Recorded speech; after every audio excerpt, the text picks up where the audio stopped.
alihi wasahbihi ajmain. Amma ba'd.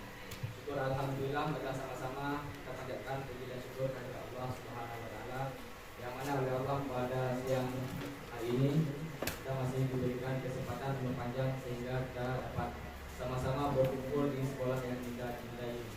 Selanjutnya salawat dan salam bersama-sama kita sampaikan kepada alam dosa Muhammad sallallahu alaihi wasallam. Dan juga kepada keluarga dan sahabat beliau sekalian telah membawa kita dari alam kebodohan kepada alam yang berilmu pengetahuan seperti yang kita sekali. Yang saya hormati Bapak Kepala Sekolah SDN Kuala Lumpur dan juga yang saya hormati seluruh dewan guru yang telah berhadir dan kesempatan waktunya telah berhadir di lokal ini. Untuk mungkin sedikit saya akan memaparkan materi selama saya mengikuti pelatihan PKG ya. Kemarin Ibu Ros ada menanyakan, Pak Mur ikut kegiatan apa? Mungkin di sini akan saya jelaskan sedikit tentang kegiatan apa yang saya ikut ya. Yang pertama adalah RTL, rencana tindak lanjut program PJOK SD Kuala Lumpur, membangun kombinasi gerak fundamental untuk keterampilan gerak yang lebih komplit di masa depan. Saya singkat menjadi GERPUNPA. Itu salah satu proyek yang saya lakukan untuk sekolah kita ya. Jadi kemarin prosesnya apa itu PKG? PKG adalah peningkatan kompetensi guru.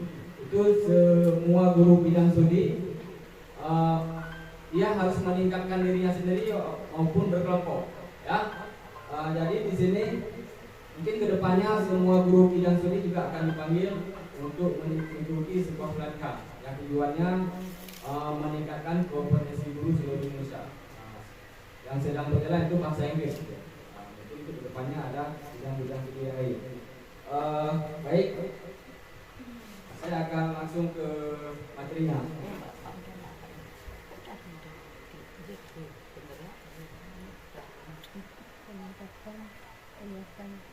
Ya. Yang pertama sekali latar belakang. Mengapa saya memilih gerak dasar fundamental ya? Perlu kita ketahui bersama ya Pak. Mungkin di SD adalah salah satu gerak fundamental yang sangat penting sekali. Apa itu gerak fundamental? Gerak fundamental itu gerak dasar pada manusia, seperti berjalan, berlari atau melempar ya.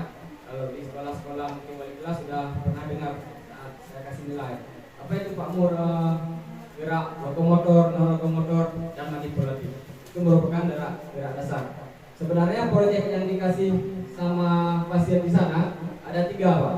Yang pertama adalah pendidikan gerak, 2 pendidikan kebugaran, dan yang ketiga SEM. SEM itu Sport Education Model. Karena kalau misalnya saya pilih Sport Education Model itu agak sulit kita terapkan di sekolah. Definisi daripada Sport Education Model, siswa terlibat langsung dalam sebuah kompetisi, seperti dia menjadi wasit, dia harus menjadi pemain, dia harus menjadi penitia. Mungkin sulit kita terapkan untuk sekolah dasar. Jadi saya berinisiatif memilih gerak dasar pendidikan gerak, karena dasar dari segala sesuatu manusia itulah dari pertama dia bergerak. Terus mengapa saya memilih gerak dasar? Kadang dalam program dulu pernah juga Pak saya buat, seperti dalam persiapan U2SN. Kan kita harus memilih atletik, karena potensi sekolah kita di sini banyak anak-anak itu kekuatan fisiknya lebih ke atletik. Yang kedua, di atletik tidak perlu biaya mahal Bu. Dia bisa berlari tanpa sepatu. Lapangannya pun nggak mesti kita rancang seperti lapangan bulu tenis, bulu tangkis. Di pesisir pantai dia boleh berlari, di lapangan kosong juga dia bisa berlari. Saya memilih gerak dasar pendidikan gerak. Terus di sini yang perlu kita ketahui bersama, apapun program yang perlu kita ketahui ialah bagaimana suara, pilihan, dan kepemilikan peserta didik, voice atau CHOS. Mungkin di guru penggerak sudah belajar, atau mungkin kalau belum nanti akan jumpa di modul bagaimana kita memberi kesempatan kepada murid untuk memilih atau menyuarakan kesempatan mereka. Jadi Pak kan, saya mau sedikit bertanya pendapat atau tanggapan dari guru-guru yang lain. Terkadang kita bisa sebuah jadi pengalaman juga di keluarga kita. Seandainya anak kita memilih sesuatu yang mungkin belum kita kita ketahui apa yang dia pilih itu bagus atau tidak. Tapi dalam sebuah pendidikan kurikulum merdeka dituntut kepada anak-anak untuk kita beri kesempatan kepada dia memilih atau pilihan suaranya. Misalnya gini, saya sudah melakukan evaluasi atau pengujian terhadap anak-anak. Kamu olahraga apa yang suka? Mereka pertamanya memilih, Pak, saya main bola. Semua anak suka main bola karena dia belum mengetahui bagaimana cabang-cabang olahraga lain mungkin tertarik untuk mereka. Jadi langkah pertama yang harus kita lakukan seorang guru adalah memberi pilihan-pilihan dan memberi pemahaman tentang bagaimana olahraga yang masih banyak, olahraga cabang-cabang lain yang sangat bermanfaat untuk mereka. Setelah kita memberi kesempatan kepada anak-anak, kita berikan motivasi atau gambaran yang sekarang kan banyak kita ambil YouTube berbagai macam, kita tampilkan kepada anak-anak supaya mereka ada melihat lebih luas lagi pemahaman tentang olahraga. Baru ada perubahan, Pak. Jadi ada yang murid betul yang saya suka bermain ini, Pak. Tidak semuanya lagi memilih olahraga sepak bola. Dan juga bisa kita terapkan di pelajaran yang lain, Pak. Seperti program saat membaca. Kan di sini kita ada buat program membaca. Jadi berilah kesempatan kepada murid supaya tujuannya kenapa? Agar mereka tidak bosan, Bu. Misalnya gini, saat ibu menyuruh anak-anak membaca, yang pertama ibu adalah membawa buku ke pusaka. Nah, pilih buku sesuka hatimu di pusaka, mana yang paling kamu suka itu pilih.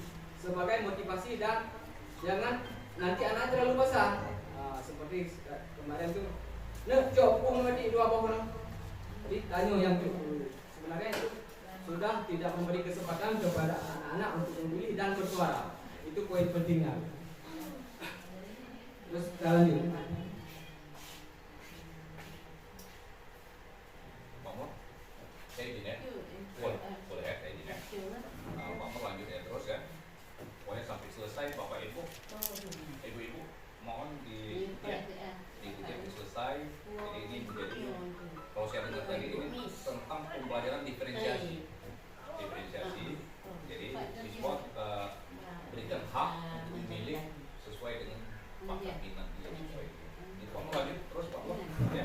Ya sukses selalu Pak Mur ya. Ini mantap lah bela kita ya. Izin ibu-ibu ya. Boleh salam. Allah. Oke ya. Ibu ya izin semuanya Bu ya. Besok kita jumpa lagi. Bu, mau sedikit juga, kita lanjut biar pas selesai karena pun juga lagi berjalan. Baik, konteks program di sini SDN Kuala Dua Puntung memiliki beragam fasilitas olahraga dan dukungan komunitas yang kuat. Program ini akan memanfaatkan aset tersebut untuk melakukan berbagai aktivitas komunitas gerak penangkutan di lingkungan sekolah. Yang perlu kita perhatikan fenomena kejadian sekolah. Bu, kenapa Ibu tidak melakukan praktek pengajaran? Karena fasilitasnya kurang. Sebenarnya sebelum kita melakukan pembelajaran, kita pemetaan aset dulu. Apa aset-aset yang menentukan untuk pembelajaran kita hari ini? Misalnya kalau misalnya di PJOK, aset yang memiliki di sekolah misalnya ada lapangan bulu tangkis, ada lapangan kosong, ada ruang pustaka, ada ruang kelas. Itu kita lakukan sebagai aset untuk melakukan sebuah kegiatan. Nanti bisa kita lakukan saat proyek. P5, sebelum kita lakukan P5, kita punya proyek dulu. Apa yang bisa kita gunakan untuk pelaksanaan sebuah proyek. Itu namanya konteks program. Yang kedua, kesenjangan dan kebutuhan. Jadi dalam sebuah kegiatan program ada kesenjangannya, ada kebutuhannya. Kesenjangannya berdasarkan hasil survei awal, banyak murid menunjukkan keterampilan motorik dasar seperti berlari, melompat dan melempar yang belum berkembang secara optimal, dan juga banyak peserta didik yang kurang memahami pentingnya aktivitas fisik untuk kesehatan dan perkembangan. Kegiatan gerak dasar yang ditawarkan seringkali menonton kurang bervariasi sehingga murid cepat bosan dan mengurangi minat untuk bergerak. Sebenarnya ini lebih spesifik ke pelajaran PJOK, tapi juga bisa berpengaruh ke pelajaran yang lain. Misalnya seperti permasalahan tadi, murid kita ada yang bandel, ada yang bukan bilang tadi apa hiperaktif. Sebenarnya dasar awal itu asesmen, yaitu mengidentifikasi karakter siswa. Kalau siswanya lebih aktif, kita harus merancang pembelajaran sesuai dengan kebutuhan mereka. Kalau ada siswa yang terlalu aktif, berarti dia menjadi tutor sebaya, kita jadikan dia sebagai ketua untuk mengarahkan kepada murid yang lain. Sebenarnya itu tugas guru juga, bagaimana merancang siswa-siswa yang berbeda karakter. Kalau tidak merancang dari awal, maka semua siswa itu ada yang tidak berkesempatan memiliki hak yang sama, Bu. Kadang kita fokus kepada anak pintar, anak yang belum mampu dia tidak kita fokuskan. Jadi hak mereka sudah mengurangi. Jadi tugas kita merancang sesuai dengan kebutuhan dengan bervariasi. Dia ajar segala macam dengan teknologi yang sekarang. Ya, sekarang yang kebutuhannya. Kebutuhan ya dari program ini, program latihan yang lebih intensif dan terstruktur untuk meningkatkan keterampilan motorik dasar, edukasi tentang manfaat gerak dasar kesehatan untuk meningkatkan motivasi murid, mengembangkan variasi aktivitas untuk menjaga minat dan keterlibatan siswa. Seperti saya bilang tadi, ya. Jadi di saat kalau di video AK, kadang-kadang dalam saya melakukan pelajaran ada anak yang lebih aktif. Misalnya dia, Pak, kalau hanya berjalan itu saya sudah biasa saya lakukan di kampung. Tapi ada anak-anak yang belum mampu berjalan. Jadi kepada murid atau anak-anak yang sudah bisa berjalan, kita harus tingkatkan intensitasnya, Bu. Kalau dia sudah mampu berlari, berarti kita harus kasih lebih ketatangan lagi. Berarti kita fokus dia suruh melompat supaya tidak bosan dia, Bu. Tapi yang siswa yang masih belum bisa berjalan atau yang nggak mampu berjalan, kita harus turuni lagi intensitasnya ke lebih rendah supaya dia tidak takut dalam melakukan olahraga.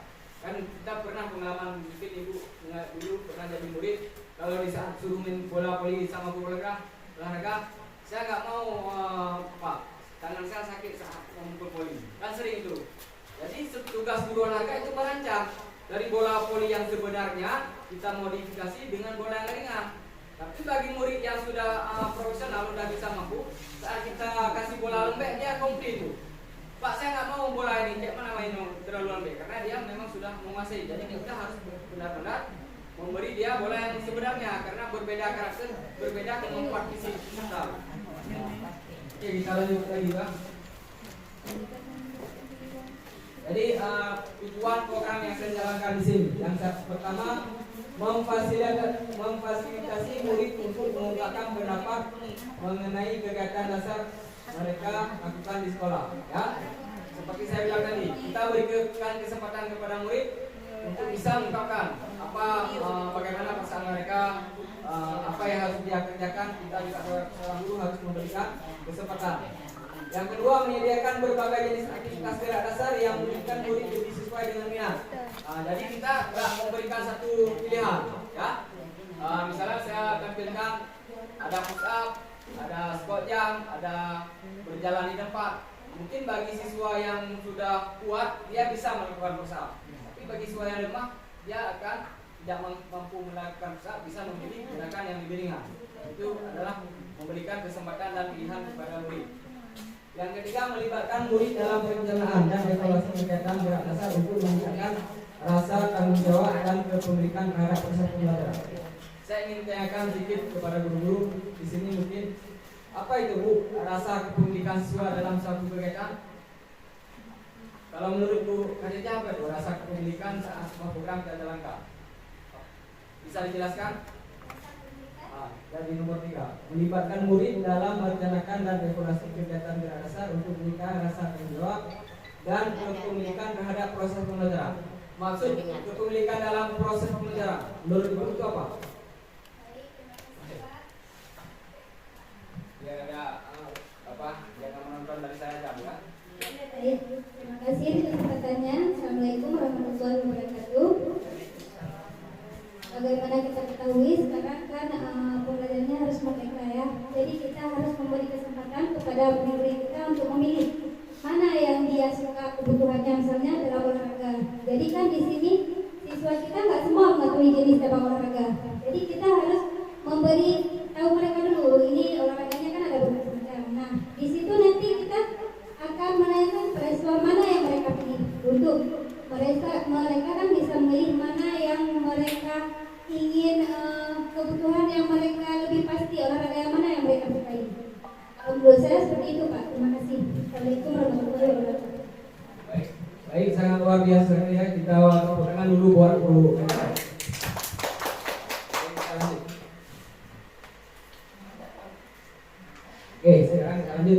capaian dan langkah-langkah dan hasil yang diharapkan dari program tersebut.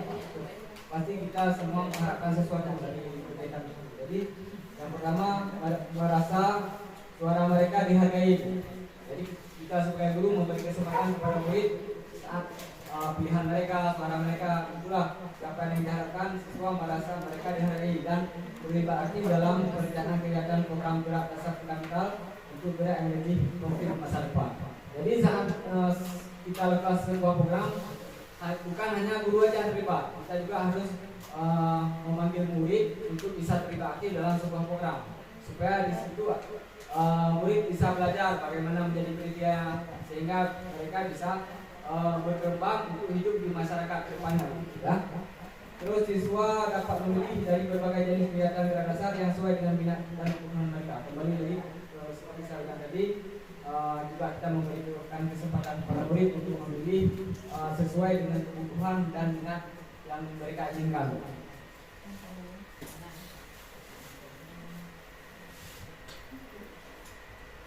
Terus langkah-langkah program dalam menjalankannya, satu, merancang dan melaksanakan kegiatan untuk murid sesuai dengan minat dan kemampuan mereka. Murid mampu melakukan komunikasi gerak fundamental seperti berlari, melompat, melempar, menangkap, mengembangkan keseimbangan, koordinasi dan ketangkasan untuk aktivitas fisik yang lebih kompleks. Maksud aktivitas fisik yang lebih kompleks ini itu diterapkan mungkin saat SMP, Bu. Di saat SMP, di sekolah SMP, di sana siswa harus dipilih sudah menjadi sebagai kompetisi atau sebuah lomba. Jadi kalau misalnya guru olahraga di sini sudah mengajarkan gerak dasar, nanti di SMP sudah mudah. Misalnya dia memilih cabang olahraga bulu tangkis, memilih olahraga sepak bola, sudah bisa karena dia sudah belajar gerak fundamental di sekolah. Nah, itu yang namanya gerak yang lebih komplit. Dengan memahami menguasai gerak dasar, murid akan lebih siap dan mampu untuk berpartisipasi dalam berbagai aplikasi dan olahraga serta mengembangkan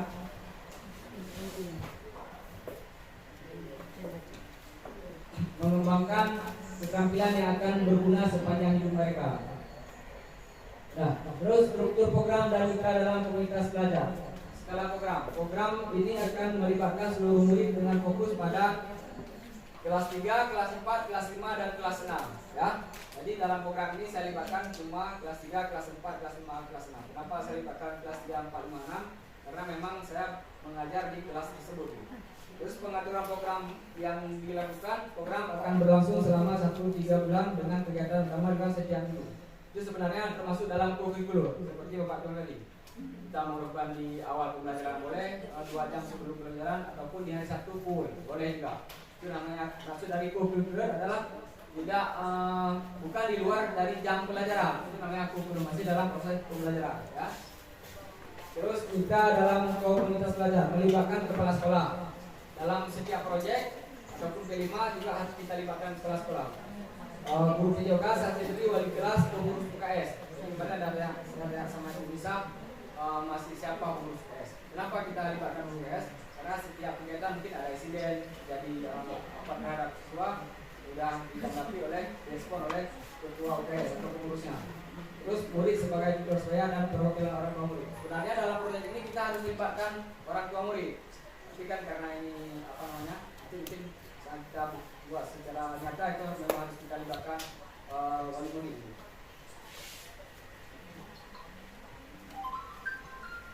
Terus sumber daya yang kita miliki ya, pernyataan tentang kapasitas dan memiliki kelas sekolah. Jadi seperti saya bilang tadi, sumber daya memanfaatkan fasilitas olahraga sekolah, dukungan dari petugas, dari partisipasi aktif dari siswa dan guru. Terus implementasinya menggunakan pendekatan aset-aset thinking dengan memanfaatkan aset-aset yang ada sekolah untuk mendukung pelaksanaan program ya.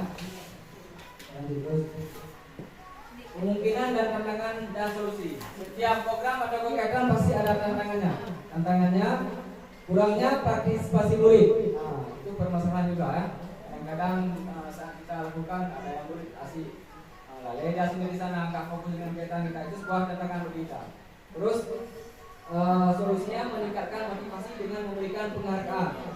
Jadi setiap proyek, misalnya produk mereka yang sudah buat, kita beri hadiah bentuk salah satu apresiasi supaya mereka lebih termotivasi lagi untuk mengikuti kegiatan. Terus pengaturan program, solusi mengoptimalkan penggunaan aset yang ada adalah mencari dukungan dari pihak eksternal. Karena kita nggak ada lapangan di sini. Kita bisa bermusyawarah dengan perangkat desa di mana ada lahan kosong. Jadi kita bisa lakukan di lahan kosong tersebut. Terus keterbatasan waktu. Kadang-kadang dalam program tersebut waktu tidak mencukupi ya. Solusinya merancang jadwal kegiatan yang fleksibel dan melibatkan seluruh komunitas sekolah untuk mendukung pelaksanaannya. Udah, terakhir. Nah, ini sudah sampai penutup ya. Melalui program ini murid dapat mengembangkan aktivitas fisik yang terstruktur dan terarah.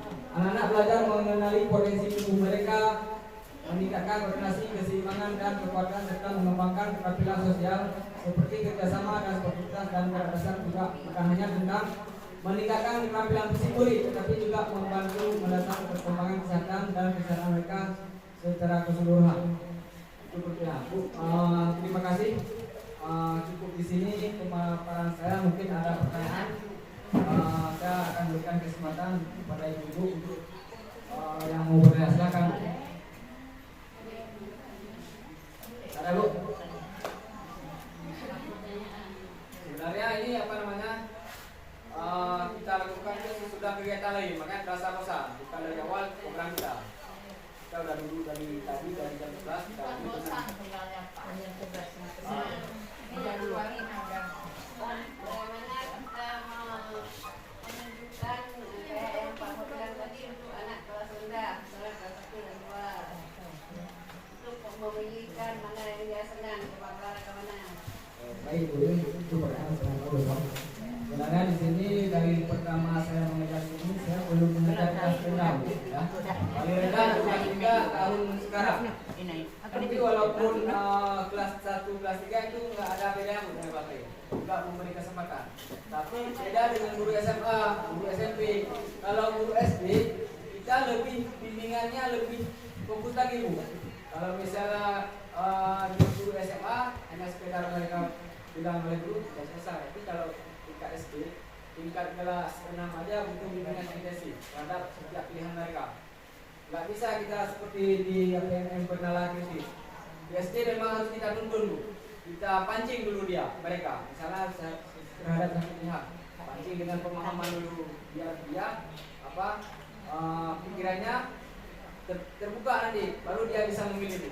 Enggak seperti kelas mungkin di kelas 6 hanya bisa kita duduk aja udah bisa, tapi kalau di kelas 1 lebih banyak bimbingan dan pemahaman lagi terhadap mereka. Itu.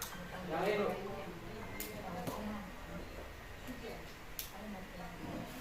Kalau keadaannya kita kuatkan lagi ya, seperti Bapak bilang tadi permasalahan yang terjadi di sekolah kita ya. Mungkin mudah sedih. Ya, Pak Mudah gimana nih anak ini bermacam-macam ya. Sebenarnya di saat saya mengajar ada juga permasalahan. Masing-masing guru ada permasalahan. Tapi kembali lagi dari merancang pembelajaran tadi Bu, ya. Merancang pembelajaran tadi, misalnya ada murid yang mungkin diperhati bagaimana penjelasannya, ada murid yang malas bagaimana, ada yang murid memang pintar. Itu sebelum kita masuk pembelajaran, kita siapkan modul ajar dulu sesuai dengan kebutuhan minat siswa tersebut. Kalau hanya satu arah modul ajar, nanti yang aktif itu tidak sesuai. Itulah yang nama pembelajaran berpreferensi. Itu kuncinya sebenarnya. Mungkin kita bisa berbicara teori, tidak dalam saat praktek ada juga kendala-kendala lain ya.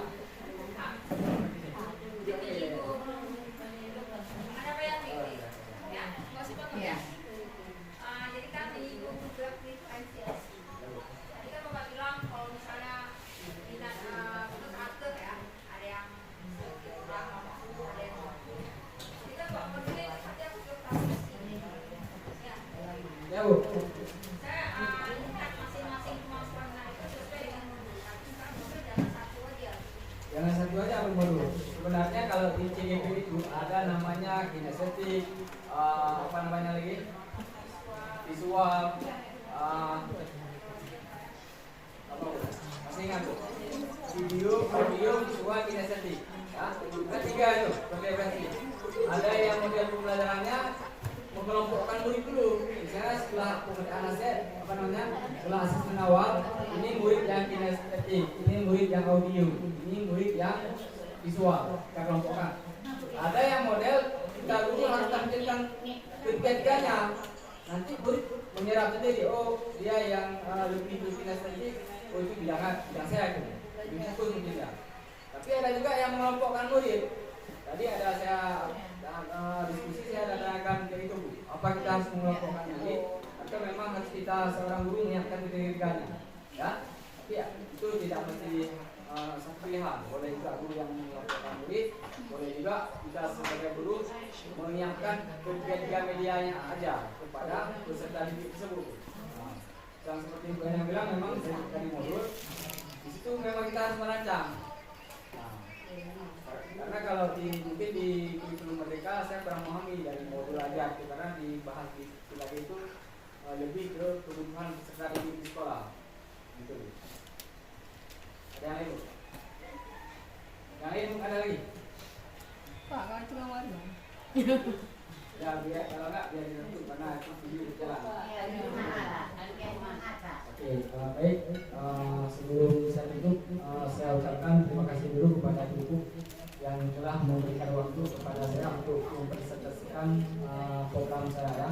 Harapan saya kita di sekolah memang harus bekerja sama dalam satu tujuan, yaitu menjadi guru yang benar-benar guru yang berkualitas sehingga dampak yang kita berikan bermanfaat kepada murid kita semua. Sekian, lebih dan kurang mohon maaf. Assalamualaikum warahmatullahi wabarakatuh.